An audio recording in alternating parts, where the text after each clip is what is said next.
Бүгінгі видеода менің рабочий столымды мынандай өте үлкен қорап жауып тұр. Ендеше бүгінгі видеоның атынан, тақырыбынан байқағандарыңыздай, бүгін бізде су жаңа монитор. Ассалаумағалейкум құрметті көрермендер және достар, қалайсыздар? Сіздермен сол байға әрекет. Достар, бүгінгі видеода дейтін бізге ViewSonic-тың жаңа мониторы келген болатын. Достар, ViewSonic деген бұл бізде 30 жылдық тәжірибесі бар Қазақстанның осындай рынкына 2023 жылы келген болатын. Ендеше бүгін біз солардың 2К разрешениядағы 144 Гц мониторына обзор жасайтын боламыз. Ендеше дәл қазір каналға тіркеу, лайк басуын ұмытпаңыздар, ал біз видеомызды бастаймыз. Коробкамызды ашайық. Бізде көріп тұрғандарыңыздай ең алдымен сол баяғы пенопласт, әрине зақымданбас үшін, және де бізде мынандай керемет дисплей порт кабелі күтіп алуда. Әрине бұл бізде өте үлкен FPS-тағы ойындар үшін қажет болады. Әрине бұны біз қолданатын боламыз. Келесі бізде мына жақта қосымшалары, яғни бізде бұл подставка үшін, бірақ подставкаға керек емес, өйткені менде кронштейн бар, соған қоятын боламыз. Так, бізде мынау инструкция, мынау короче ол бізге керек емес. Мынау не? Мынау бізде подставка. Мынаның салмағы бар енді, әжептеуір басшылық екен, достар. Бірден распаковкаға, бірден дайын. Мынау керемет. Әдемі, пластмасс, асты, темір. Мынау енді мына темір енді жібермейді. Мынау әдемі.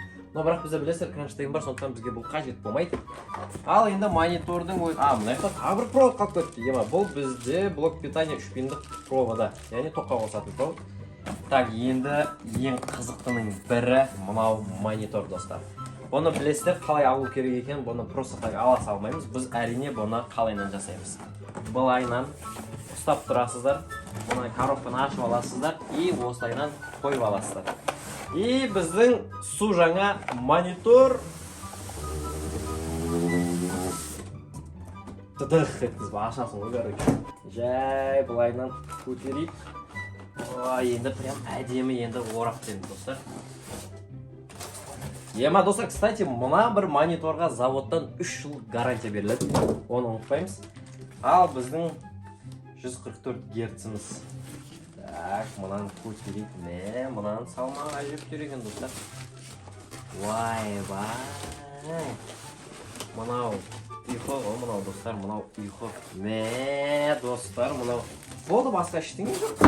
Осы бірден. Мынау ұйқы ғой, достар.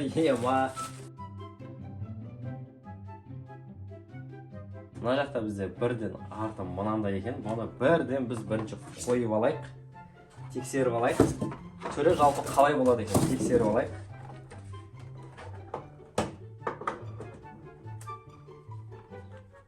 Ой, достар, мынау не деген вид енді мынау. Ең мен жақсы көретінім мыналарды алу ғой. Мыналарды битеп аласың ғой, битеп ше. И сосын астында мынандай кереметтей нелер болады. Оны бірақ біз әзір алмаймыз. Ендеше обзорымызды жалғастырамыз. Әрине менің мониторым осылайынан ауысты. Бұны осылай қалдыруға болады, но бірақтан да бізде мынандай кронштейн болғандықтан біз оны қазір алып тастап осыған жалғайтын боламыз. Ол кезде вид енді өзгереді.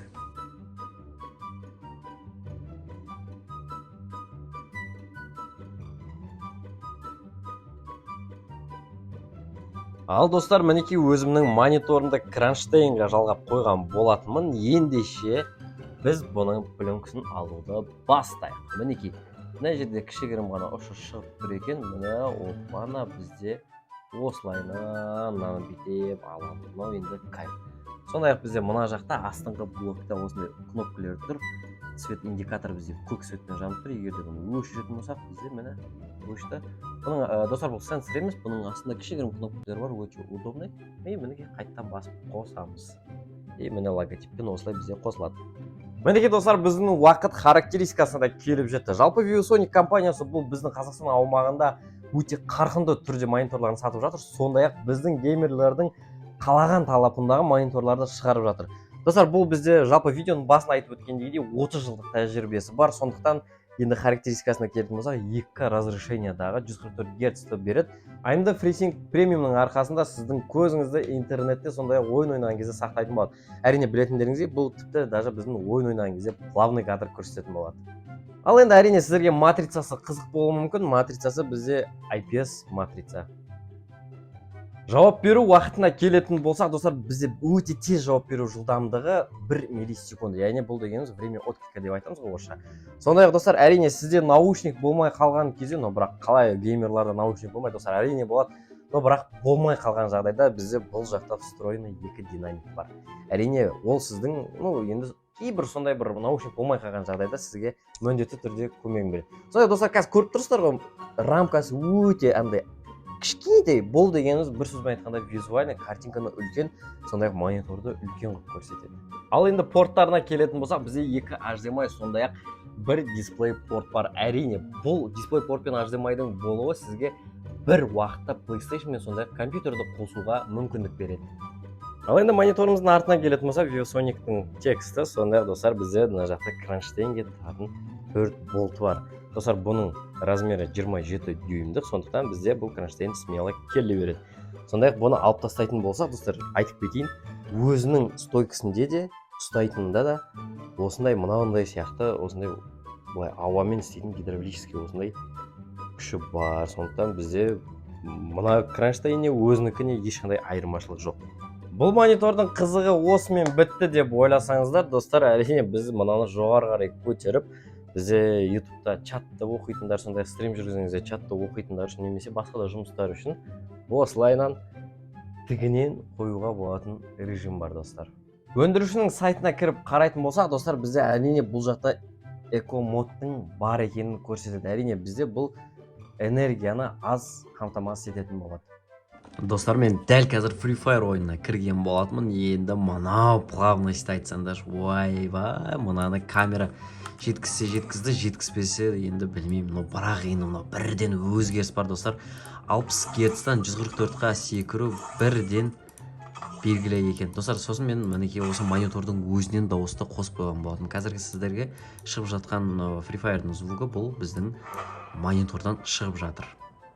Так, енді біз не істейміз? Әрине, бір-екі рет кішігірім бет. Мына қалай мынау, ойбай, мына бір-екі рет жүріп қимылдап, бір-екі рет көрейік мынаны.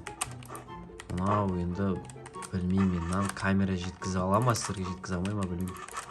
Кән, сіздер үшін осының құрметіне қазір бір-бір хэттен беріп көрейік. Мынау мен енді тащыр болға болады, достар. Йолки. Мынау деген мынау атыспаймын.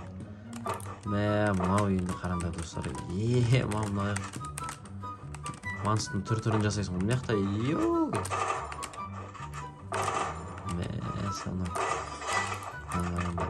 баса жоқ екен, достар. Олай болса, достар, бүгінгі біздің видео өз мәресіне келіп жетті. Міндетті түрде каналға тіркеліп лайк басуды ұмытпаңыздар. Ал монитор бойынша сіздерге керекті сілтеменің барлығы описанияда болады. Ендеше всем пока, чао.